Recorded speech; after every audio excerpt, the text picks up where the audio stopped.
Class 11 के student जो अपने आप को फेडरल बोर्ड में मैथमेटिक्स के पेपर के लिए प्रिपेयर कर रहे हैं, अगर आप सिर्फ दो आइडेंटिटीज जानते हैं तो आप हाफ एंगल, डबल एंगल और ट्रिपल एंगल की कोई भी आइडेंटिटी प्रूव कर सकते हैं। पिछली क्लास में हमने आपके साथ शेयर किया था आइडेंटिटीज का प्रूव करना।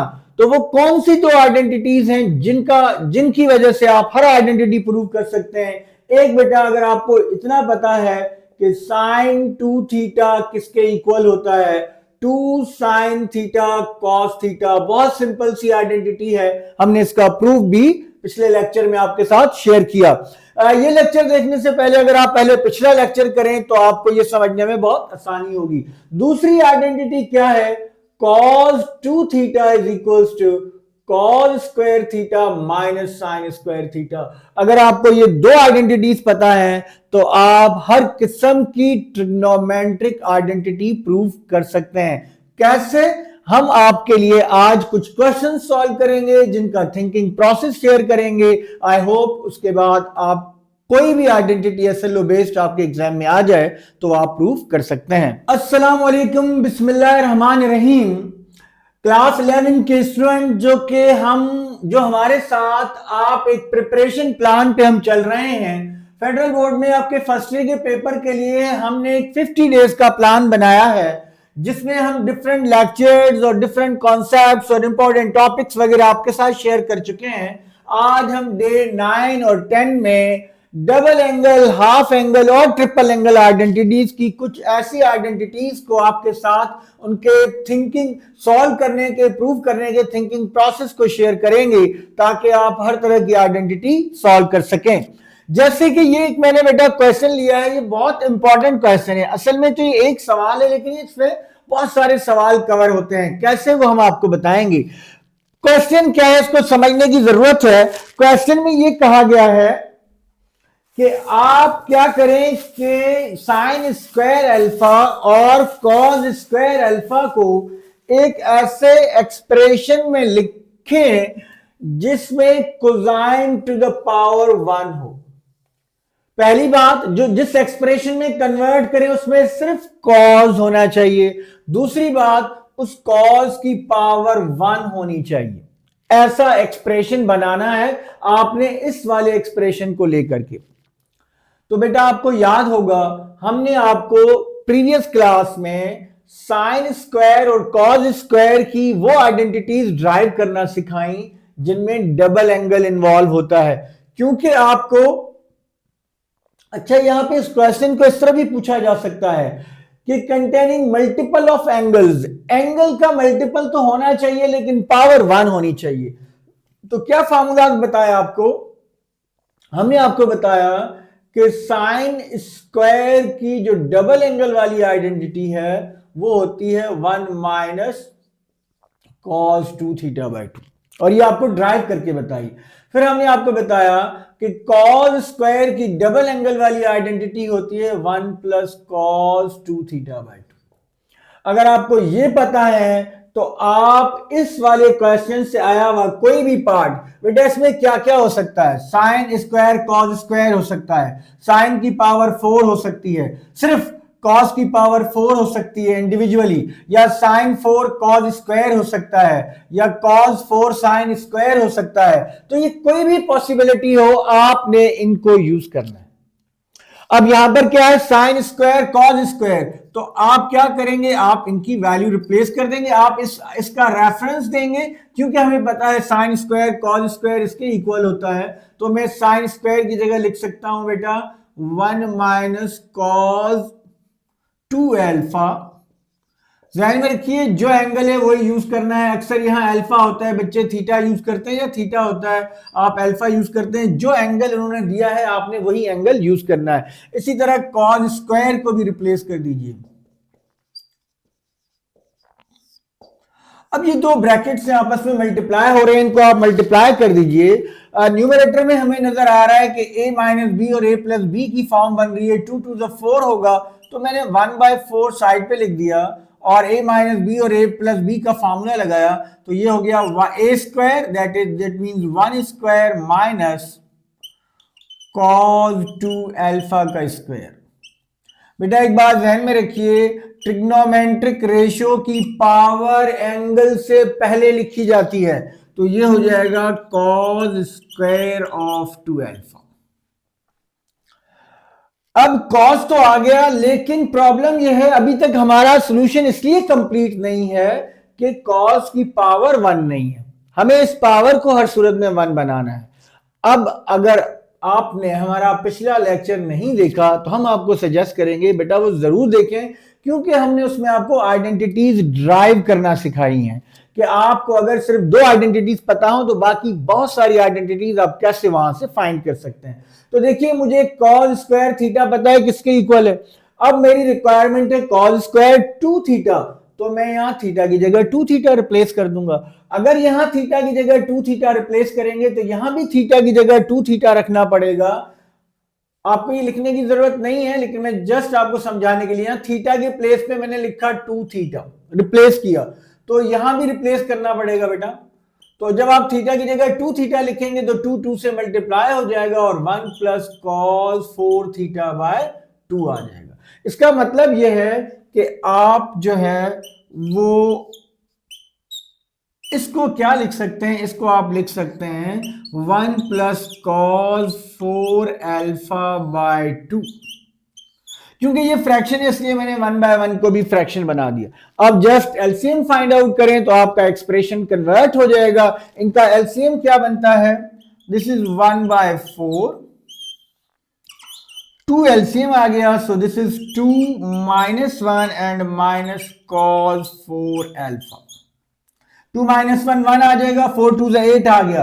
इसका मतलब यह है बेटा पेपर प्रेजेंटेशन का एक मेथड है, जब भी आंसर लिखें हमेशा पहले जो आपका क्वेश्चन था वो लिखा, ये मैंने लेफ्ट हैंड साइड पे लिखा। मेरा रिजल्ट क्या है, 4 2 से 8, 1 by 8, 2 minus 1 1, 1 minus cos 4 alpha. तो अब मेरी रिक्वायरमेंट कंप्लीट हो गई कि मैंने गिवन एक्सप्रेशन को एक ऐसे एक्सप्रेशन में कन्वर्ट कर दिया जिसमें cos इन्वॉल्व है और उसकी पावर 1 है। अगर यहां सिर्फ साइन 4 होता, cos ना होता, तो आप साइन की पावर 4 होती तो आप क्या लिखते, आप लिखते बेटा साइन स्क्वायर का होल स्क्वायर, साइन स्क्वायर की वैल्यू रिप्लेस करते, उसका स्क्वायर ओपन करते और फिर अगेन जहां 2 थीटा आता वहां 2 थीटा का फॉर्मूला रिप्लेस कर देते। अगर cos 4 होता तो एग्जैक्टली cos स्क्वायर को स्क्वायर लिखते और इसको यूज कर लेते। अगर दोनों की पावर 4 होती तो दोनों को आप स्क्वायर करके और स्क्वायर करते। आप यूं समझिए कि अगर दोनों की पावर 4 होती तो आप ये पूरा लिख के इसका होल स्क्वायर करते, तो ये जो एक्सप्रेशन आ रहा है इसका स्क्वायर करेंगे तो आप अपनी रिजल्ट तक पहुंच जाएंगे। फिर जहां आपको cos स्क्वायर 4 अल्फा चाहिए होता, आप यहां थीटा को 4 थीटा से रिप्लेस कर देते तो यहां आपके पास 8 थीटा आ जाएगा। तो देखिए एक सवाल में आपने, और ये बहुत इंपॉर्टेंट क्वेश्चन है, नंबर ऑफ टाइम्स एग्जामिनर्स का फेवरेट क्वेश्चन होता है ट्रिग्नोमेट्री में से अगर उठाएं तो ये आपको आई होप कि क्लियर हो गया होगा। अब हम 2-3 और क्वेश्चंस लेते हैं जिसमें हम different double angle, half angle या ट्रिपल एंगल की आइडेंटिटीज को प्रूव करेंगे। इससे एक और क्वेश्चन को अगर आप देखें, tan theta by 2 is equal to sin theta और 1 प्लस cos थीटा। अच्छा एक बात और ध्यान में रखिए बेटा, ये जो आइडेंटिटीज हैं ये एक से ज्यादा मेथड से प्रूव हो सकती हैं। आप लेफ्ट साइड लेकर राइट साइड प्रूव कर सकते हैं, राइट लेकर लेफ्ट प्रूव कर सकते हैं, लेकिन चॉइस ऑफ साइड बहुत इंपॉर्टेंट होता है। समटाइम्स अगर फॉर एग्जांपल इस साइड से ये 2-3 मिनट में हो जाती है तो इससे ये हो सकता है 15-20 मिनट में भी ना हो सकती हो, या हो सकता है आपको कोई वे ही ना पता चल रहा हो जिससे आप प्रूव कर सके। इसलिए उमूमन आप वो साइड सिलेक्ट करते हैं अमूमन जिसमें नंबर ऑफ, सवाए 1-2 केसेस के, जिसमें नंबर ऑफ टर्म्स ज्यादा हो, जिसमें एक्सप्रेशन लेंथी हो, जिसमें स्क्वायर्स वगैरह हो, एलसीएम वगैरह लेना हो और सिंप्लीफाई करना हो, ऐसी साइड को हम पिक करते हैं और उसको सिंप्लीफाई करते हुए जाते हैं और सेकंड साइड जो हमें रिक्वायर्ड होती है वो रिजल्ट लेकर आना होता है। प्रूव द आइडेंटिटीज में हमेशा यही करना होता है। दोनों साइड्स को साइड बाय साइड सॉल्व करके इक्वल करने से ये प्रूफ ये नहीं कहलाता और ये मेथड ठीक नहीं होता। तो आपको क्या करना है, कोई एक साइड पिक करनी है, मुझे नजर आ रहा है यहां मुझे राइट हैंड साइड पिक करनी चाहिए, मैंने पिक कर ली। अब मेरा थिंकिंग प्रोसेस क्या होना चाहिए?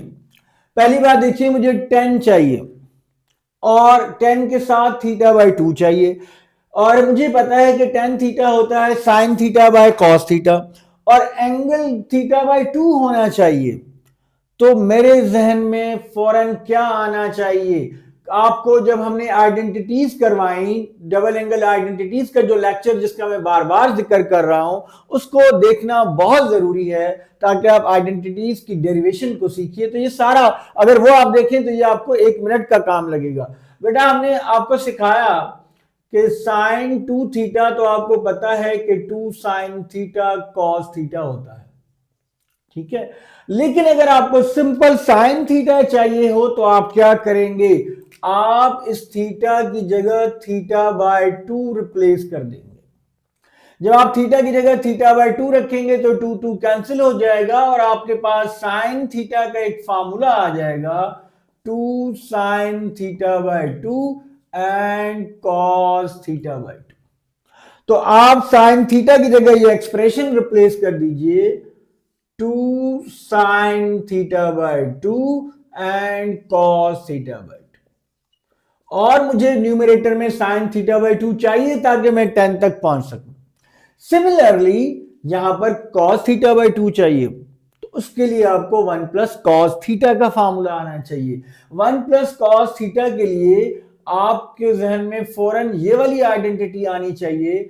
हमने सीखा कि 1 प्लस कॉस 2 थीटा जो होता है वो 2 कॉस स्क्वायर थीटा के इक्वल होता है। मुझे चूंकि सिर्फ 1 प्लस कॉस थीटा चाहिए, मैं थीटा की जगह बेटा थीटा बाय 2 रिप्लेस करूंगा, 2 2 कैंसिल हो जाएगा, तो 1 प्लस कॉस थीटा इक्वल हो जाएगा 2 cos square of theta by 2। तो यहां पे आ जाएगा 2 cos square of theta by 2। अब आप जरा गौर कीजिए क्या कैंसिल हो रहा है? बड़ी आसानी से मुझे नजर आ रहा है कि 2 2 से कैंसिल हो रहा है, एक कॉस थीटा बाय 2 इसके साथ कैंसिल हो रहा है, तो मेरे पास रह गया sine theta by 2 divided by cos theta by 2। अक्सर स्टूडेंट यहां पे पहुंचने के बाद ये भी कहते हैं कि सर थीटा बाय 2 को थीटा बाय 2 से कैंसिल कर दें। बेटा ऐसा नहीं हो सकता, क्योंकि ये जो साइन है ये इस एंगल के अलावा मीनिंगलेस है। ये तो इंग्लिश के 3 अल्फाबेट रह जाएंगे, SIN। तो ये पूरा एक ही एक्सप्रेशन है, एक ही टर्म है। तो आप इस एंगल को अलग से, जैसे मैं आपसे कहूं कि अगर आपके पास लिखा हुआ है साइन 30 बाय कॉस 30, तो क्या आप कहेंगे 30 30 को कैंसिल कर दें? ऐसा नहीं होगा, बल्कि आप साइन 30 की वैल्यू को कॉस 30 की वैल्यू से डिवाइड कर सकते हैं। तो ये बात ध्यान में रखिए, ऐसा पॉसिबल नहीं है। तो साइन बाय कॉस क्या होता है 10, और एंगल क्या है थीटा बाय 2, और यही आपकी लेफ्ट हैंड साइड थी। तो देखिए आपके पास अगर आइडेंटिटीज की नॉलेज है कि कैसे उनके साथ हम चेंज करते हैं, कैसे उनको रिक्वायर्ड आइडेंटिटी में कन्वर्ट करते हैं, तो आप इजीली ये आइडेंटिटीज के क्वेश्चन जो है प्रूव कर सकते हैं। ये एक और आइडेंटिटी बेटा हमारे पास है, cosecant 2 alpha minus cot 2 alpha equals to 10 alpha. एक बार ध्यान में रखिए, अमूमन एग्जाम में जब हम ये कॉसिकेंट लिखा हुआ देखते हैं तो हमें ये कॉस नजर आता है और हम जल्दी में इसको कॉट लेकर के चलते हैं। कॉसिकेंट की शॉर्ट फॉर्म लिखी होती है अक्सर एग्जाम में CSC, तो बेटा ध्यान में रखिएगा कॉसिकेंट पूरा नहीं लिखा होता है, इनको पढ़ते हुए जरा गौर से पढ़ना है ताकि आप मिस्टेक ना करें। इसमें हमें स्ट्रेट फॉरवर्ड हमें पता है, हमें लेफ्ट हैंड साइड लेनी चाहिए। नंबर ऑफ टर्म्स हमें यहाँ ज्यादा है, इनको हम रिप्लेस भी कर सकते हैं और 10 अल्फा तक इजीली पहुंच सकते हैं। सो कॉसिकेंट अल्फा टू, मैं इसका पूरा कॉसिकेंट लिख रहा हूं, minus cot 2 alpha. Thinking process क्या होना चाहिए? 90% से ज्यादा आइडेंटिटीज में जहां आपको साइन कॉस वगैरह रिक्वायर्ड होते हैं या नहीं भी रिक्वायर्ड होते, आप अपने गिवन एक्सप्रेशन को साइन या कॉस में लेकर आते हैं, क्योंकि साइन और कॉस आपके बुनियादी ट्रिग्नोमेट्रिक रेशियोज हैं, बाकी सब वहीं से बनते हैं। साइन बाय कॉस 10 होता है और बाकी 3 इनके रेसिप्रोकल्स होते हैं। तो आसान हल ये है, मेरे जहन में पहला जो आना चाहिए स्टेप वो ये आना चाहिए कि कॉसिकेंट को मैं साइन में कैसे कन्वर्ट कर सकता हूं। तो हमें पता है कि कॉसिकेंट थीटा जो है वो 1/sin थीटा के इक्वल होता है। तो तो यहां चूंकि 2 है तो ये आ जाएगा 1/sin 2 अल्फा माइनस कॉट जो है वो cos 2 alpha by sin 2 alpha के इक्वल होता है, क्योंकि हम रिकॉल करेंगे किसको कि cot थीटा इक्वल होता है cos theta by sin theta. अब आप एलसीएम ले लीजिए, तो एलसीएम आ गया आपके पास sin 2 अल्फा और ये आ गया 1 माइनस cos 2 अल्फा। तो आप फौरन रिकॉल करेंगे बेटा किसको, अभी हमने थोड़ी देर पहले आपके सामने एक आइडेंटिटी शेयर की कि 1 माइनस cos 2 अल्फा जो है वो इक्वल होता है 2 sin स्क्वायर अल्फा के। अगर थीटा होगा तो थीटा लिख देंगे, और 1 प्लस जो है वो 2 cos स्क्वायर के इक्वल होता है। तो आप इसकी जगह इजीली लिख सकते हैं 2 sin स्क्वायर अल्फा, और sin 2 अल्फा की जगह लिख सकते हैं आप 2 sin alpha into cos alpha.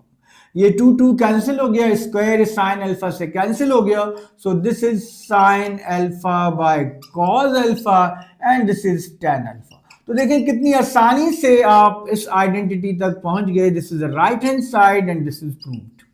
तो अगर आपको टेक्निक्स आती हैं तो कोई भी आइडेंटिटी आपके लिए डिफरेंट आइडेंटिटी नहीं होगी। और एक बात ध्यान में रखिए, आइडेंटिटी से एक या दो पार्ट, एक पार्ट तो कंफर्म, समटाइम्स दो पार्ट भी कंफर्म आपके एग्जाम का हिस्सा होंगे। इस तरह से बेटा अगर आपको डबल एंगल, हाफ एंगल या ट्रिपल एंगल की आइडेंटिटीज की जो डेरिवेशन थी और जो आप एक आइडेंटिटी से दूसरी आइडेंटिटी ड्राइव करना जानते हैं, अगर वो आप जान जाएं तो आप हर तरह की आइडेंटिटी प्रूफ कर सकते हैं। एक बात आपको बताता चलूं कि ये जो आपके पास टेक्स्ट बुक के तौर पर स्पेशली फेडरल वालों के पास एक बुक है बेटा, उसमें बहुत सारी मिस्टेक्स हैं, प्लस माइनस की, पावर्स की, ये वो। तो इसलिए न्यू एडिशन को यूज कीजिए, क्योंकि ऐसा ना हो आप एक क्वेश्चन को किए जा रहे हैं और पता चले कि उसमें कोई मिस्टेक है और वो कभी प्रूफ ना हो। तो इसलिए बेहतर ये है कि न्यू एडिशन को यूज करें, उसमें भी मिस्टेक्स हैं लेकिन फिर भी कम है।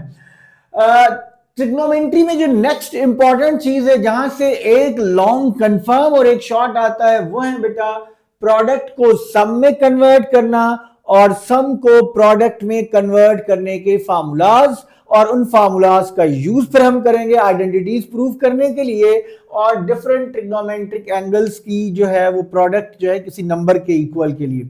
आज हम फार्मूलाज को डिस्कस कर लेते हैं। फार्मूलाज आपके बुक में भी लिखे हुए हैं। एक फार्मूला थोड़ा सा डिफरेंट स्टाइल में लिखा हुआ है, हम उसको डिफरेंट स्टाइल में यूज करते हैं, लेकिन आपकी मर्जी है। प्रोडक्ट को पहले हम देखते हैं कि अगर प्रोडक्ट हो तो सम कैसे कन्वर्ट करते हैं। फार्मूलाज की थोड़ी सी लॉजिक में आपके साथ शेयर कर देता हूं, आप अपनी लॉजिक्स भी बना सकते हैं। 2 sin अल्फा cos बीटा, अगर साइन और कॉस प्रोडक्ट में पहले साइन और बाद में कॉस है बेटा, तो यहां पर दोनों साइन आएंगे, एक में एंगल प्लस होंगे और एक में एंगल माइनस होंगे, और इनके दरमियान प्लस का साइन आएगा। अगर इसको थोड़ा सा हम ऑर्डर रिवर्स कर दें, कॉस पहले आ जाए और साइन बाद में आ जाए, तो फार्मूला यही रहेगा, लेकिन फर्क ये होगा कि इनके दरमियान माइनस का साइन आ जाए। अगर ये दोनों कॉज हो जाए, 2 cos alpha and cos beta, तो ये जो है वो cos alpha plus beta and plus cos alpha minus beta के इक्वल होते हैं। अगर ये दोनों साइन आ जाए आपके बुक में, या बहुत सी बुक्स इनको माइनस के साथ लिखती हैं, मुझे ये ज्यादा आसान लगता है अगर इसको आप रीराइट करके लिखें इस तरीके से कि cos alpha minus beta and minus cos alpha plus beta, तो यहां अगर माइनस ना भी हो, वो माइनस आप पूरी से मल्टीप्लाई कर दें तो ये आपके पास बन जाएगा। मुझे ये यूज करना ज्यादा आसान लगता है, आप चाहें तो ये यूज करें या चाहें जो आपके टेक्स्ट बुक या कहीं और मुख्तलिफ जगहों पे लिखा होता है। तो ये फार्मूलाज बहुत क्लियर होने चाहिए सम प्रोडक्ट को सम में कन्वर्ट करने के लिए। अगर इनसे डायरेक्टली कोई क्वेश्चन आए तो वो एमसीक्यू आ सकता है, और उमूमन इस तरह का एमसीक्यू अपेयर होता है। फिर प्लस ये 4 फार्मूलाज हैं प्रोडक्ट को सम में कन्वर्ट करने के, और अगर सम को प्रोडक्ट में कन्वर्ट करना हो, सम टू प्रोडक्ट, तो उसके क्या फार्मूलाज हैं। Sign A plus sine B, या फिर sign A minus sine B. देखिए अगर जब दोनों साइन हो, वो अगर प्लस हो रहे हैं या माइनस हो रहे हैं, यहां पर आपके पास जो आएगा वो 2 साइन एंड कॉस। अगर यह प्लस है तो साइन वाला एंगल प्लस होके 2 से डिवाइड होना है और कॉस में एंगल माइनस होके 2 से डिवाइड होना है। अगर यह माइनस है तो साइन में एंगल माइनस होके 2 से डिवाइड होना है और कॉस में एंगल प्लस होके 2 से डिवाइड होना है। तो इनको ये अंडरस्टैंड करने का मेरी नजर में सिंपल सा टेक्निक है जो मैंने आपके साथ शेयर की। अगर दोनों कॉस हो तो क्या करेंगे, cos A plus cos B, 2 cos. अगर दोनों कॉस प्लस हो रहे हैं तो यहां दोनों कॉस आएंगे, एक में एंगल प्लस होके 2 से डिवाइड होंगे और एक में एंगल माइनस होके 2 से डिवाइड होंगे। अक्सर स्टूडेंट यहाँ पे एक बात करते हैं, वो कहते हैं सर ये वाली टर्म बाद में लिखी हुई है, ये पहले लिखी हुई है। बेटा इससे कोई फर्क नहीं पड़ता, ये आपस में मल्टीप्लाई हो रहे हैं, आप इसको पहले लिखें या बाद में लिखें, एक ही बात होती है। इसी तरह अगर cos A minus cos B की बात करें, और एंगल भी ए बी भी लिख सकते हैं आप, यहाँ एक्स वाई भी लिख सकते हैं, अल्फा बीटा भी रख सकते हैं, आपकी मर्जी है, कोई भी एंगल के तौर पर रख सकते हैं। तो जब माइनस हो तो ये बेटा दोनों साइन होते हैं, यहाँ माइनस का साइन भी आता है, sine A minus B by 2 and sine A plus B by 2। So next important exercise करने के लिए या नेक्स्ट इंपॉर्टेंट क्वेश्चंस करने के लिए इन फार्मूलाज का पता होना बहुत जरूरी है। इनको लॉजिक के साथ आप ध्यान में रखिए। तो जो नेक्स्ट एक्सरसाइज है, जो नेक्स्ट क्वेश्चंस है, उनमें से एक लॉन्ग एक शॉर्ट कंफर्म है, वो इंशाल्लाह हम नेक्स्ट लेक्चर में डिस्कस करेंगे। आपको एक बात और बताते चलें जो कि बहुत इंपॉर्टेंट है आपके 50 डे प्लान के हवाले से, कि हमने थोड़ा सा तरीकेकार को चेंज करने का सोचा है, क्योंकि कंटेंट बहुत ज्यादा है, नंबर ऑफ डेज एग्जाम में बहुत कम रह गए हैं, और आप में से बहुत से ऐसे होंगे जिन्होंने काफी कंटेंट किया हुआ भी है, कुछ में उनको प्रॉब्लम होगी। तो अब हम जो डिफिकल्ट कंटेंट है, जो कि परम्यूटेशन कॉम्बिनेशन है, उस पर जरूर हम लेक्चर बनाएंगे अलग से। बायनोमियल थ्योरम और बायनोमियल सीरीज का जो कॉन्सेप्ट है उस पर भी जरूर हम लेक्चर बनाएंगे। लेकिन बाकी हमने सोचा है कि जो पास्ट पेपर्स हैं, कम से कम 2 पास्ट पेपर्स आपके साथ कंप्लीटली यहां पर हम उनका थिंकिंग प्रोसेस शेयर करें। सेक्शन बी में 12 यानी कि 24 क्वेश्चंस होते हैं, सेक्शन सी में 4 यानी कि 8 क्वेश्चन होते हैं, और एक एक सवाल करने का मतलब ये आप बहुत से सवालात के कॉन्सेप्ट को अगर हम थिंकिंग प्रोसेस शेयर करें, क्योंकि हमने आपको बताया हम आपको ये नहीं कहेंगे सॉल्व पास पेपर्स, वो तो आपको मार्केट से भी मिल जाते हैं। हम आपको सिर्फ सॉल्व नहीं करेंगे, उनका बेटा थिंकिंग प्रोसेस आपके साथ शेयर करेंगे, और उसके लिए या तो हम लाइव लेक्चर भी कर सकते हैं, लेकिन उसके लिए हम नेट को देख रहे हैं कि नेट ऐसा अवेलेबल हो जाए कि जिससे लाइव सेशन में हमें कोई प्रॉब्लम ना हो कंडक्ट करने में, और लाइट का भी इशू होता है समटाइम्स। अगर नहीं तो फिर हम उसकी वीडियोस थोड़ी सी लेंथी होंगी, वीडियोस बना के आपके साथ शेयर करेंगे। तो साथ साथ पास्ट पेपर्स भी करेंगे, और साथ साथ जो है वो जो डिफिकल्ट कंटेंट है उनके हम लेक्चर्स भी, उनके कॉन्सेप्ट्स पर भी हम बात करेंगे और उनसे रिलेटेड क्वेश्चन भी करेंगे। आप अपने कमेंट्स में हमें बता सकते हैं कि किन टॉपिक में आपको ज्यादा मसला है, या किन क्वेश्चन, या डायरेक्टली क्वेश्चन भी हमसे शेयर कर सकते हैं कि सर ये क्वेश्चन है जो हमसे नहीं हो रहे, तो उन पर भी हम आपके लिए वीडियो बना सकते हैं। ये आपके कंटेंट से ही, आपके जो कमेंट हैं वहां से हमें पता चलेगा। टिल देन अल्लाह हाफिज।